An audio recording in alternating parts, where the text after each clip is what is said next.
Bien-aimés frères et sœurs, je vous salue dans le précieux nom du Seigneur Jésus, depuis l'endroit où chacun de vous se tient. Je lui dis merci pour la vie qu'il nous donne à chacun de nous. Je lui donne encore toute la gloire pour cette semaine nouvelle qu'il nous offre pour la vie.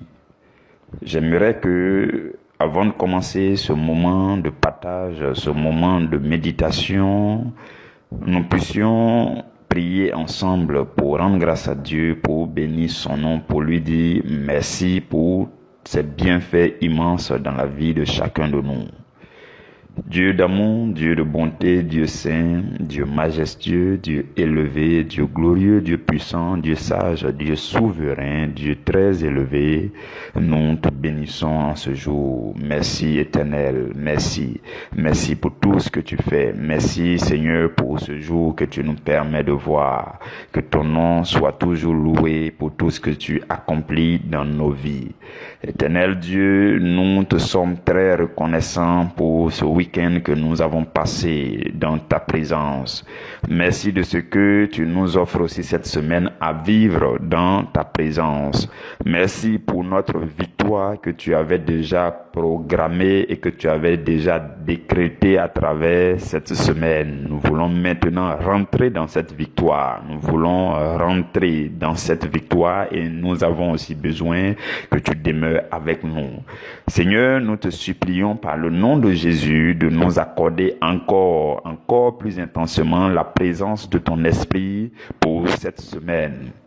Dieu de gloire, je te supplie, je te prie de nous accorder ton esprit, chacun à l'endroit où il se trouve, mes frères, mes sœurs, à tous ceux-là qui sont là maintenant sous le son de ma voix. Seigneur, je te prie de nous envoyer ton esprit, afin qu'il soit avec nous, qu'il marche avec nous. Il est celui-là qui guide excellemment, c'est lui qui console comme il se doit, c'est lui qui restaure, c'est lui qui fortifie, c'est lui qui enseigne. Saint-Esprit, nous avons besoin de toi. Viens et fais pour chacun de nous, en chacun de nous, pour cette semaine, ces choses que tu sais faire déjà. Viens nous restaurer, viens nous guérir, viens nous visiter, viens nous toucher, viens nous enseigner, viens nous illuminer, viens Saint-Esprit marcher avec nous, viens nous fortifier dans notre homme intérieur, viens nous former, viens nous forger, viens nous transformer, viens et fais de nous des instruments de Dieu capables de transformer aussi le monde, leur génération. Saint-Esprit, nous ne comptons que sur toi pour cette semaine. Nous le demandons comme une seule personne. Oui, nous, famille, priorité à l'évangile, nous élevons la voix et nous demandons, Saint-Esprit, ton assistance en cette semaine. Je te prie de rejoindre effectivement chacun de tes enfants à l'endroit où il se trouve. Pendant que je parle, Saint-Esprit, je prie que ta présence agréable remplisse la demeure de chacun, l'endroit où chaque membre de la famille priorité à l'évangile vit, l'endroit où il vit, les domiciles de chacun, Seigneur. Que ta présence remplisse ces domiciles au nom de Jésus. Je prie que lorsque chacun de nous, nos proches, nos familles, nos enfants, nos parents sortiront de cette demeure, ces différentes demeures, pour vaquer à leurs occupations, je prie que ta même présence les accompagne par la grâce du Seigneur au nom de Jésus. Lorsqu'ils emprunteront des véhicules, lorsqu'ils seront au volant de leur véhicule, je prie Saint-Esprit que tu sois au contrôle de la route, que tu veilles sur eux, que ton ange prenne le contrôle, Saint-Esprit, afin de les préserver. Préserve-nous du mal en cette semaine, Saint-Esprit. Fais-nous marcher dans cette zone de paix, cette zone de non-agressivité, cette zone de sérénité. Où que nous soyons en cette semaine, nous voulons demeurer dans ta présence. Chacun dans son bureau, dans son lieu d'activité, dans son atelier, dans son lieu de travail, en train de marcher, peu importe l'endroit où chacun de nous va fréquenter en cette semaine.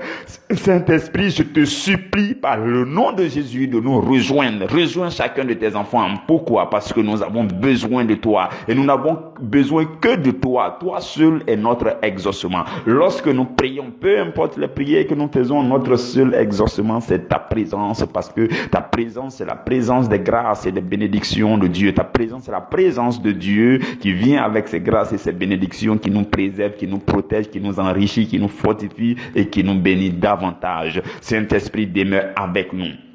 Et ta présence, c'est la liberté. La Bible dit, le Seigneur, c'est l'Esprit, et là où est l'Esprit du Seigneur, là aussi est la liberté. Et la Bible dit encore, vous connaîtrez la vérité qui est le Seigneur Jésus, et cette vérité vous rendra libre. Saint-Esprit, voilà pourquoi je proclame la liberté, la délivrance, la vie pour chacun de nous en cette semaine. Et pendant que je parle ainsi, l'ennemi et sa cohorte, les démons entendent le son de ma voix, et je les désarme maintenant au nom de Jésus.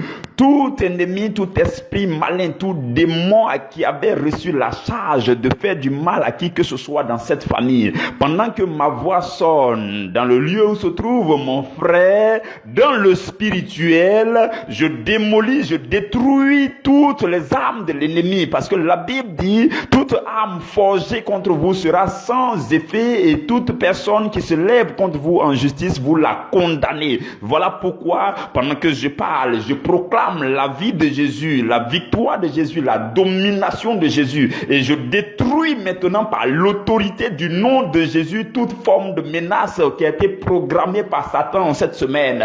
Toute forme d'attaque qui a été programmée par Satan en cette semaine. Tout échec qui avait été programmé, je change cela en réussite au nom de Jésus. Oui, la malédiction programmée est changée en bénédiction pour cette semaine au nom de Jésus. J'ordonne à Satan et à sa cohorte de prendre leurs affaires et de sortir de nos vies au nom de Jésus-Christ de Nazareth. Je mets fin à leurs activités et à leurs projets. Au nom de Jésus-Christ de Nazareth, je proclame la paix, la joie, l'amour, la vie de Dieu, la paix de Dieu, la présence de Dieu, la puissance de Dieu à l'endroit où chacun de nous se tiendra tout au long de cette semaine. Au nom de Jésus, au nom de Jésus, au nom de Jésus. Amen. Seigneur, nous avons aussi besoin de toi. Nous avons besoin de toi, grandement besoin de toi pour ces temps d'enseignement. Viens et sois celui qui enseigne, Saint-Esprit. Oui, je ne compte que sur toi. Viens et enseigne-nous. Je te consacre déjà les 6 moments d'enseignement pour cette semaine. Viens. Viens Saint-Esprit, viens et tiens-toi là afin d'enseigner toi-même.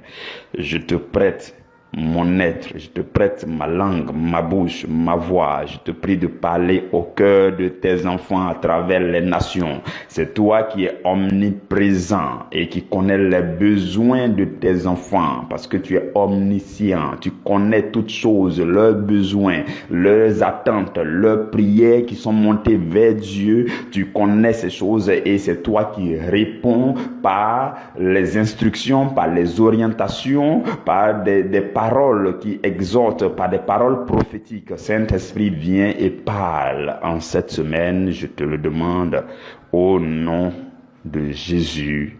Amen. Mes frères, mes sœurs bien-aimés, la semaine dernière, nous avons enseigné sur tout ce qui concerne les pratiques qui sont associables à la foi en Christ. Le Seigneur nous a permis de donner ces enseignements afin que chacun de nous soit confortable avec lui-même et avec le chrétien qui est à côté de lui. Nous avons enseigné ces choses afin que nous découvrions les fondements bibliques de plusieurs pratiques que nous voyons autour de nous. Plusieurs pratiques qui entrent en ligne de compte dans les dévotions. Nous avons vu ces choses afin que, frères et sœurs, nous sachions que pour la plupart de ces choses, il y a des fondements bibliques. Et ces enseignements nous ont permis de comprendre que, en plus de ces choses que nous pouvons pratiquer, comme nous pouvons ne pas les pratiquer, il faut comprendre le sens spirituel qu'il faut vraiment pratiquer. Et c'est ce qui augmentera l'autorité de votre foi. Ce sont ces choses que nous avons vues la semaine dernière. Nous bénissons tous le saint nom du Seigneur. Alors, cette semaine, ce que nous allons faire sera beaucoup plus pratique. Pratique dans le sens où ça va te concerner toi seul. C'est-à-dire que Dieu va parler individuellement à chacun en cette semaine. La semaine dernière, on a vu toutes les pratiques et on a exhorté les uns les autres à être en paix. Maintenant, dans la pratique, comment être en paix? Comment vivre en paix avec celui qui est à côté de toi? Voilà pourquoi cette semaine, nous allons voir comment vivre posément notre foi chrétienne vis-à-vis de ceux qui nous entourent. Nous allons prendre tous les cas. Comment vous devez vivre en paix vis-à-vis du chrétien qui est à côté de vous, mais qui n'est pas tout à fait chrétien. Il est chrétien, mais il continue dans ses péchés.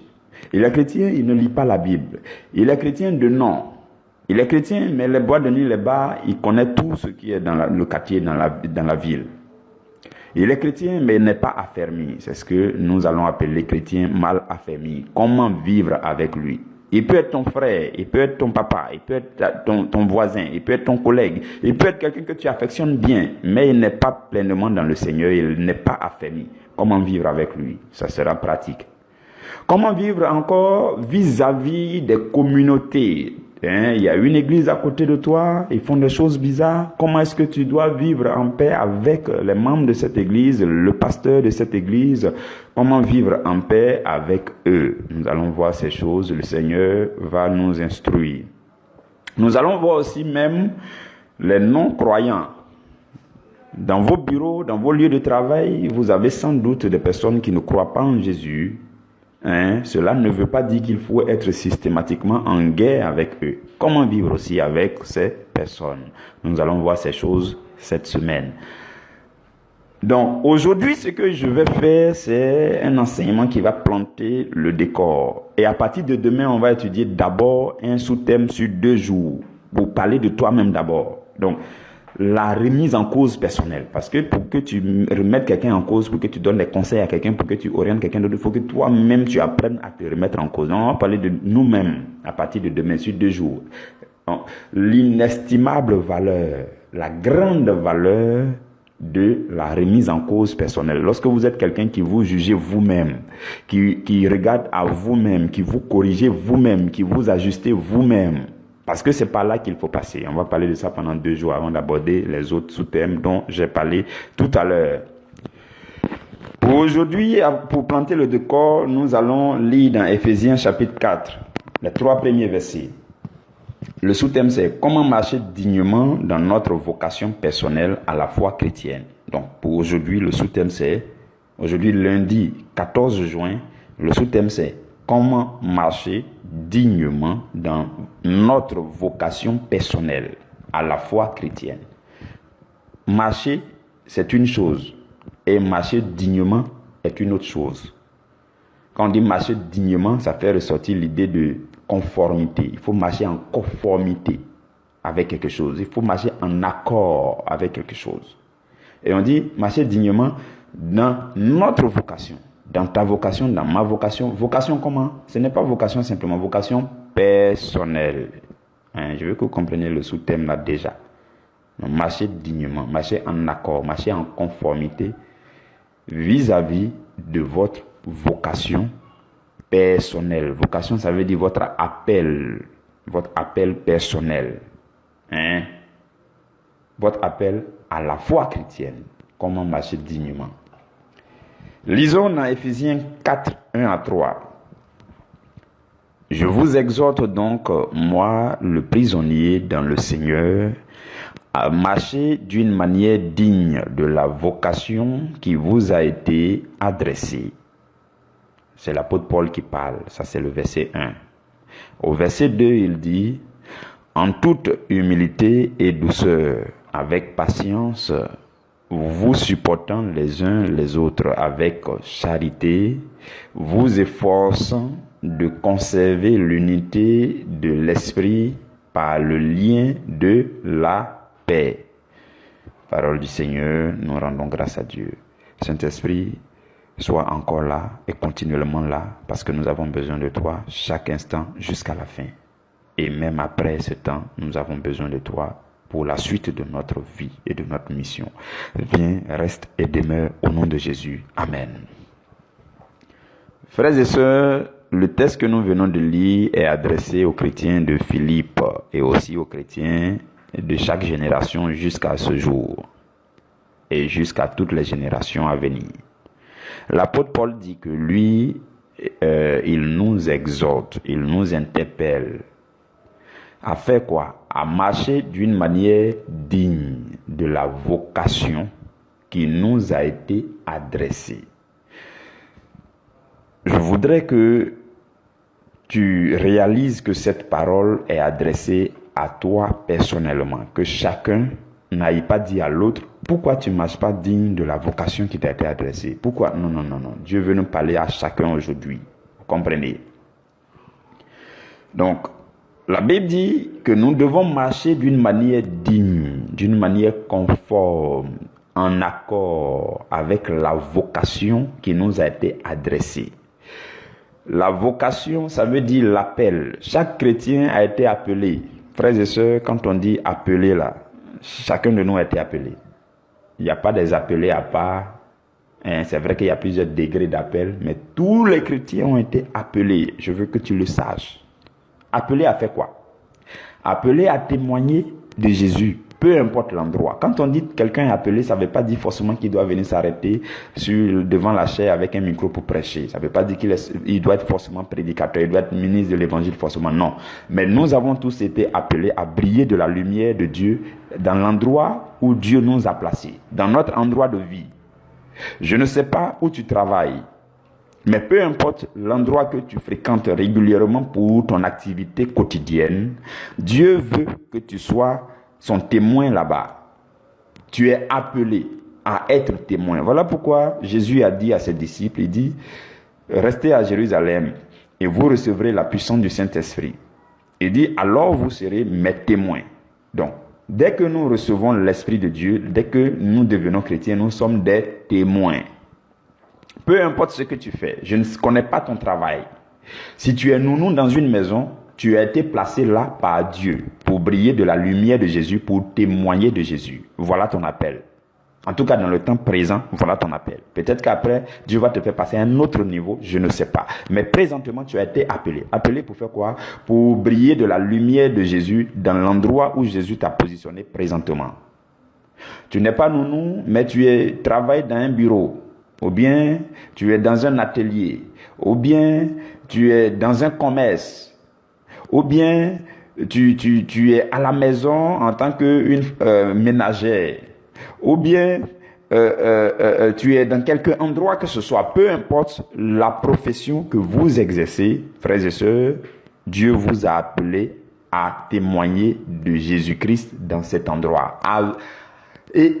À prêcher la parole. Vous voyez, il y a plusieurs manières de prêcher la parole. Là, vous m'entendez, je suis en train de prêcher la parole. Mais c'est vocalement. Vous voyez, c'est avec la voix. C'est oralement. Mais la prédication de l'évangile se fait majoritairement en comportement. Oui, je veux que vous le réalisiez. On n'est pas obligé toujours d'être éloquent pour prêcher, pour dire on a prêché l'évangile. Ton comportement, ton attitude dans ton lieu de travail, dans ta maison, dans les endroits que tu fréquentes, c'est ça qui prêche l'évangile, c'est ça qui témoigne de Jésus, c'est ça qui brille de la lumière de Jésus. Donc nous avons tous été appelés à prêcher d'une manière ou d'une autre, en comportement ou bien oralement. Vous avez compris.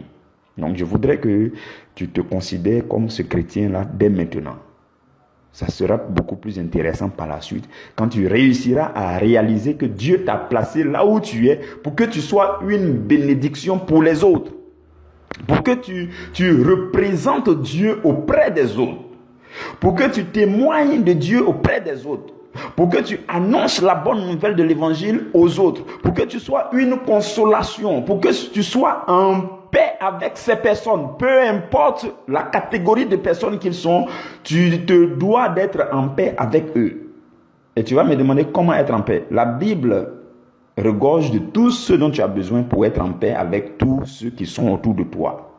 Vous avez compris. Voilà pourquoi la Bible n'hésite pas à dire que autant que cela dépend de vous, soyez en paix avec tous les hommes. Vous comprenez? Ok.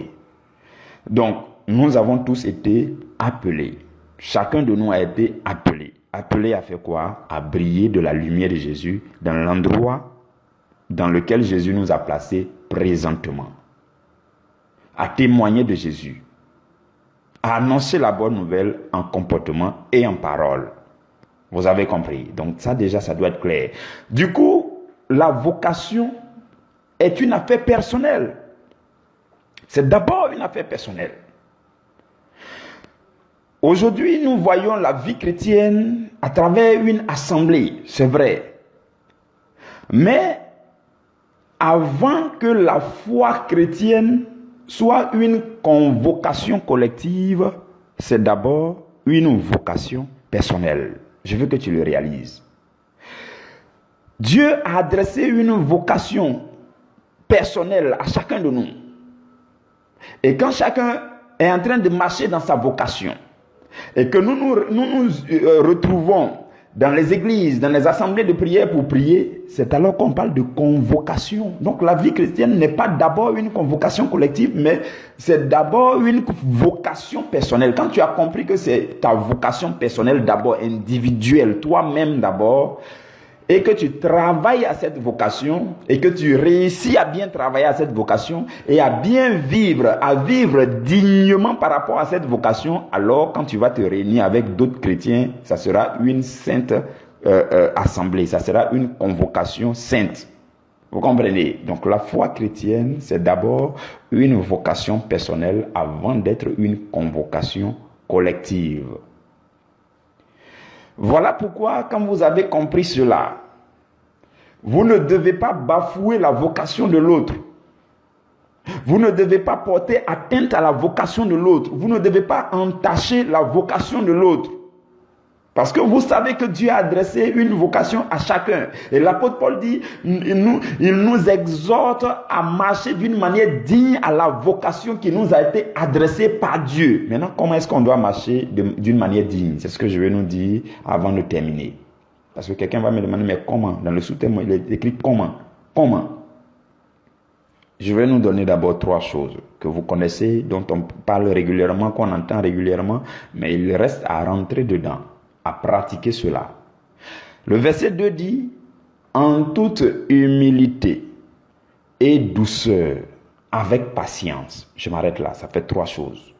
Humilité, douceur, avec patience. Ça fait 3 choses. Frères et sœurs, si vous cherchez comment marcher d'une manière digne à votre vocation personnelle, l'appel que Dieu vous a adressé personnellement, là où vous travaillez, le poste que vous occupez, les tâches que vous faites chaque jour, vous êtes le seul à le faire. Chacun est unique d'une manière ou d'une autre à sa manière. Et Dieu a fait les choses ainsi pour que nous puissions impacter le monde de façon particulière. Donc, chacun a sa vocation.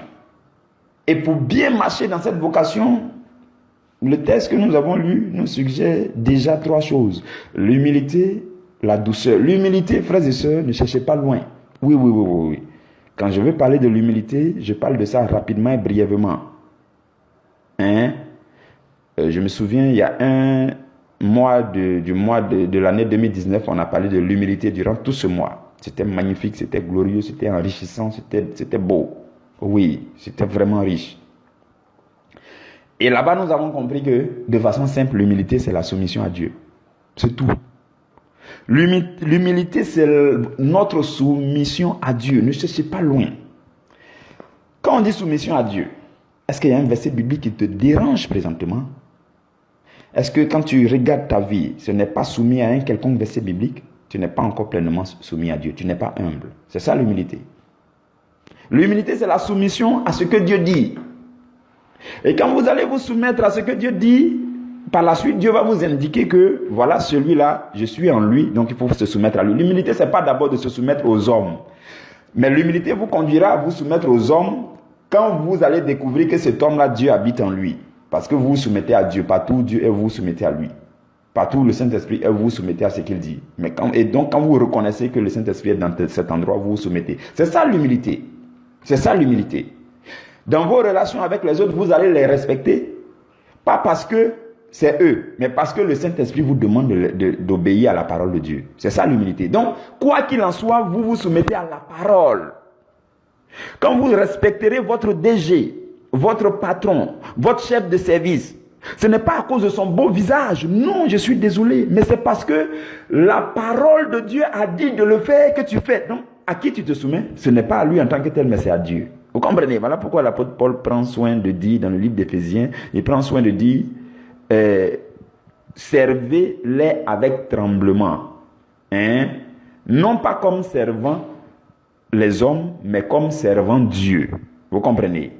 Je crois dans Éphésiens au chapitre 5 ou 6, je ne me souviens plus. Donc, quand vous êtes humble, vous respectez tout le monde. Quand vous êtes humble, vous vous soumettez à tout le monde, non pas parce que c'est eux, non pas parce qu'ils sont grands de taille, ils sont gros et puis ou bien ils ont de l'influence, non. Mais parce que votre conscience spirituelle vous demande cela. La parole de Dieu vous demande d'obéir à la parole. Donc, c'est à la parole que vous obéissez. Vous comprenez? Donc, l'humilité, vous serez profondément humble si vous obéissez profondément à Dieu et à sa parole. Tout simplement. C'est ça l'humilité. C'est ça l'humilité. Vous comprenez, frères et sœurs?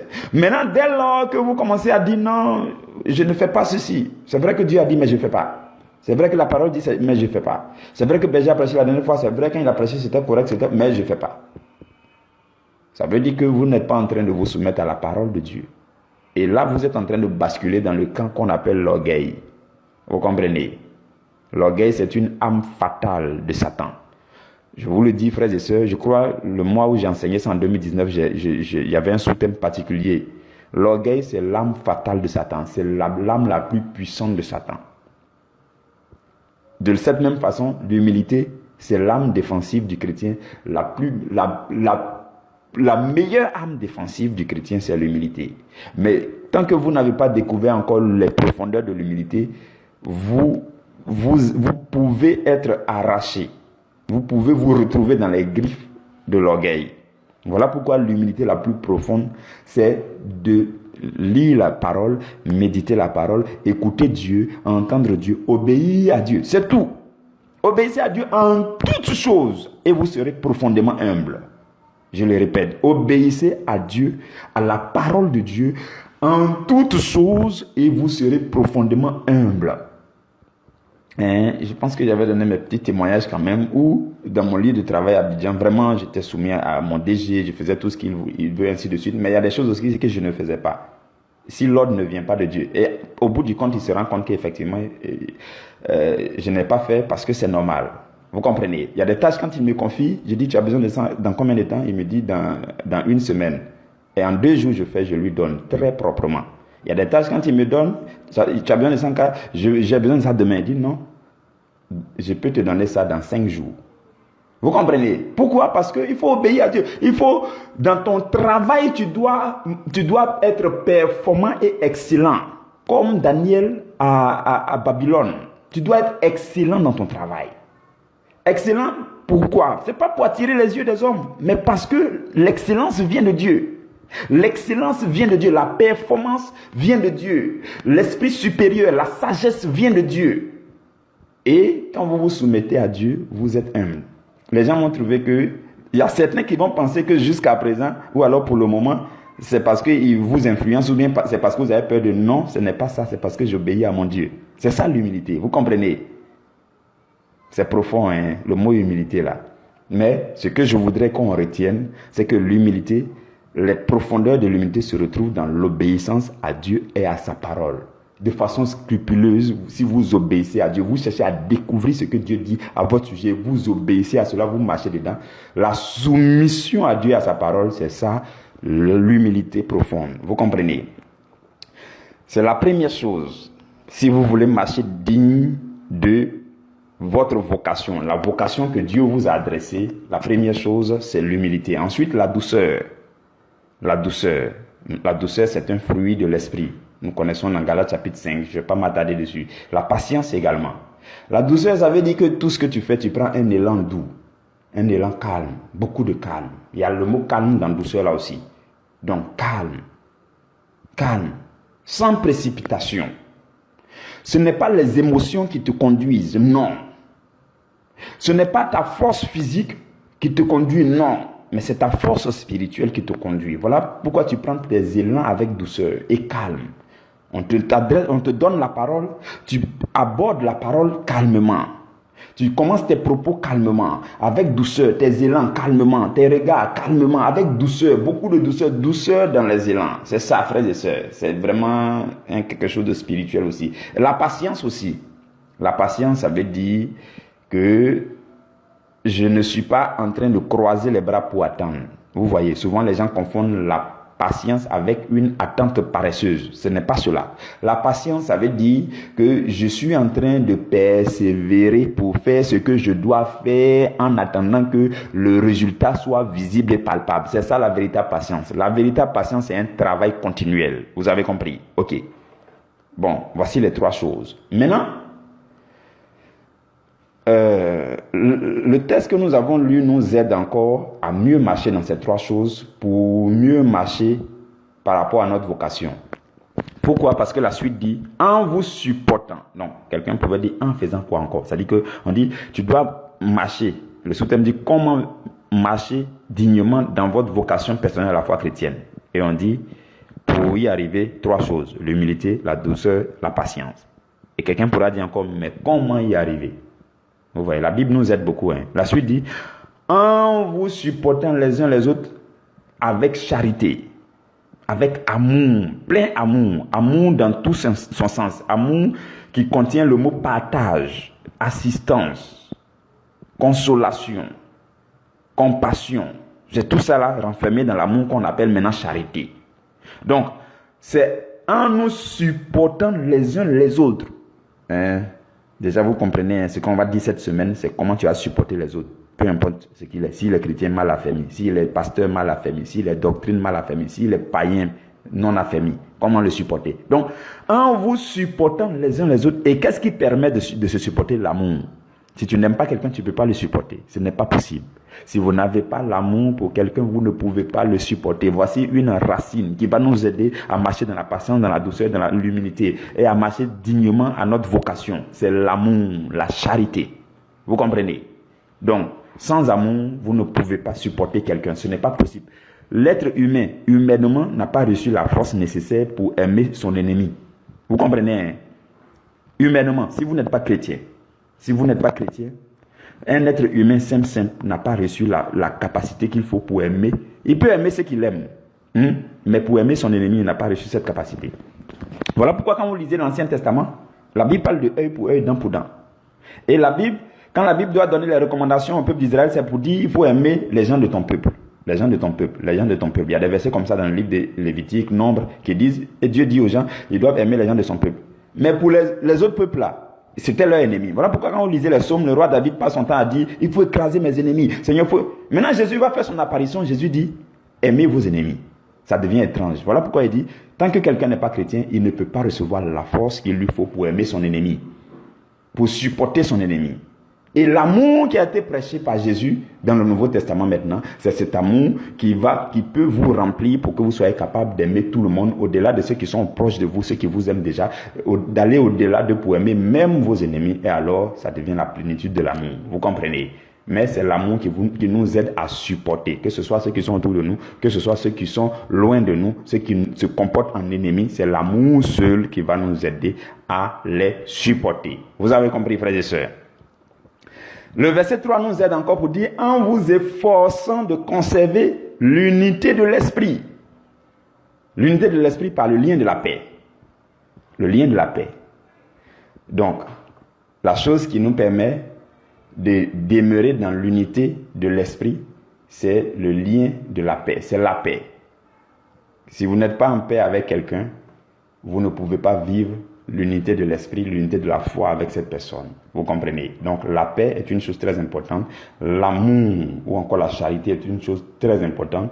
qui vont nous aider à marcher dans la patience. Toutes ces choses, ce sont les fruits de l'esprit. La paix, l'amour, la patience, la douceur, ce sont les fruits de l'esprit.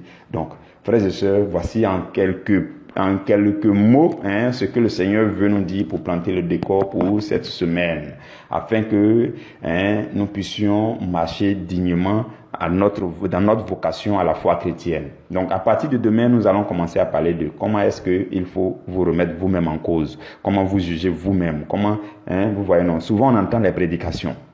Il y a des gens qui vont à l'église, ils ne changent jamais. Pourquoi? Parce que quand ils vont là, ils s'en vont entendre, écouter quelque chose pour venir changer leur voisin, pour venir parler à leur mari, pour venir enseigner quelqu'un chez eux. Donc quand ils reviennent là, au lieu d'appliquer ce qu'ils entendent là à eux-mêmes leur vie, ils s'en vont dire à quelqu'un d'autre. Ils ont dit ça aujourd'hui, c'est à cause de toi. Non, non, non. Ça fait que le chrétien ne change jamais.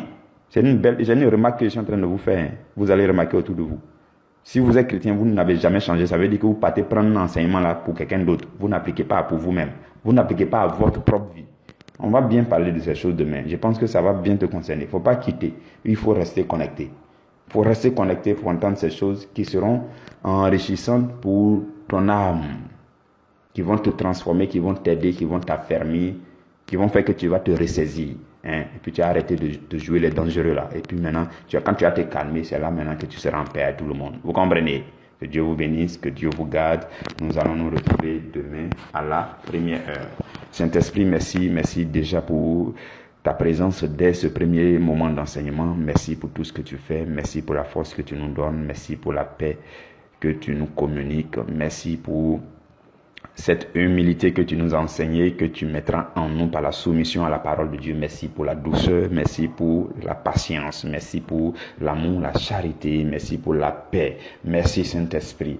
Je te prie, Saint-Esprit, de transférer en chacun de tes enfants la force, cette grâce d'obéissance, afin de demeurer soumis à la parole de Dieu au nom de Jésus. Béni sois-tu éternellement.